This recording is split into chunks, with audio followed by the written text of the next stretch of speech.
Imagínate despertar un día y descubrir que el dinero que guardaste ayer ya no vale nada. Que los billetes que tienes en la billetera son apenas trozos de papel sin valor. Que necesitas llevar una carretilla llena de billetes para comprar una barra de pan. Parece una locura, ¿verdad? Pues esto no es una historia de ficción, sino lo que vivieron millones de alemanes en 1923, cuando la hiperinflación convirtió su moneda en basura.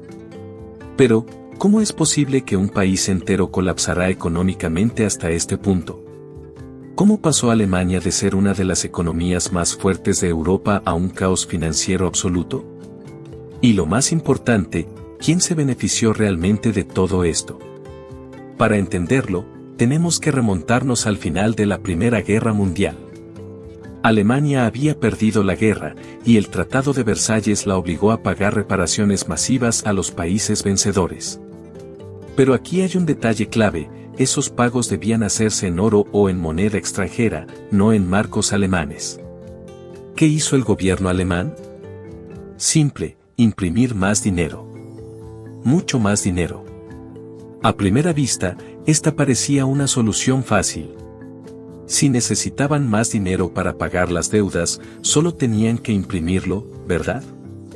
Pero lo que no calcularon fue que con cada billete nuevo que ponían en circulación, el valor del marco caía más y más. Y cuando la gente empezó a darse cuenta de que su dinero cada vez valía menos, el pánico se apoderó de la nación. Los precios comenzaron a subir a un ritmo nunca antes visto. Lo que hoy costaba 100 marcos, mañana costaba 200, luego 500, luego 1000. En solo unos meses, el billete de mayor denominación pasó de 1000 marcos a 100.000 millones de marcos. La situación era tan absurda que la gente usaba los billetes como papel tapiz, los niños jugaban con fajos de dinero y las amas de casa encendían sus estufas con billetes porque el carbón era más caro. Pero aquí viene la parte más inquietante: mientras la clase trabajadora se hundía en la miseria, hubo quienes se hicieron ricos con la crisis.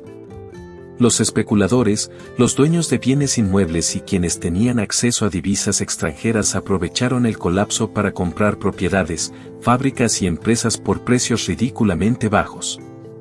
Y cuando la moneda finalmente se estabilizó, ellos fueron los dueños absolutos de la economía alemana. ¿Y el gobierno? En un intento desesperado por frenar la crisis, Alemania intentó negociar con Francia y Bélgica para reducir los pagos de reparaciones. Pero en lugar de recibir ayuda, Francia decidió invadir la región del Ruhr, el corazón industrial de Alemania, como forma de cobrar la deuda a la fuerza. Esto solo empeoró la situación, ya que los trabajadores alemanes entraron en huelga y la producción del país se paralizó. ¿Y cómo respondió el gobierno alemán? Imprimiendo aún más dinero. Era un círculo vicioso que no parecía tener fin. En las calles, la desesperación era absoluta. Los sueldos se pagaban 2 veces al día, y la gente corría a gastar su dinero antes de que perdiera aún más valor. Hubo casos de personas que vendieron todas sus posesiones, incluyendo muebles y ropa, solo para poder comprar comida. Otros simplemente no pudieron soportar la miseria y se quitaron la vida. Pero la hiperinflación no solo destruyó fortunas y sueños, también sembró la semilla del odio y la radicalización. Muchos alemanes comenzaron a buscar culpables. ¿Quién era el responsable de su miseria? Algunos culparon a los banqueros, otros al gobierno, otros a los países extranjeros. Y en medio de este caos, un hombre comenzó a ganar notoriedad: Adolf Hitler. Fue en este contexto de desesperación y resentimiento que el partido nazi encontró su primer gran impulso. Hitler utilizó la crisis para difundir su mensaje de odio y culpar a judíos, comunistas y al gobierno por la ruina del país. La gente, desesperada por una solución, empezó a escuchar. Y aunque en 1923 su intento de golpe de Estado fracasó, la semilla de su ascenso ya había sido plantada. Finalmente, el gobierno alemán logró detener la hiperinflación introduciendo una nueva moneda, el Rentenmark. Se estableció un cambio fijo y se prohibió la impresión excesiva de billetes. Pero el daño ya estaba hecho. Millones de personas habían perdido todo: La confianza en las instituciones estaba destruida y la estabilidad de Alemania pendía de un hilo. Lo que ocurrió en 1923 no fue solo una crisis económica, fue una lección de cómo el dinero, cuando se maneja irresponsablemente, puede destruir naciones enteras. Y lo más aterrador es que la historia no siempre se queda en el pasado. ¿Podría volver a ocurrir algo así? Pero la historia no termina aquí. Porque cuando un país sufre una crisis de esta magnitud, las cicatrices económicas no son lo único que queda.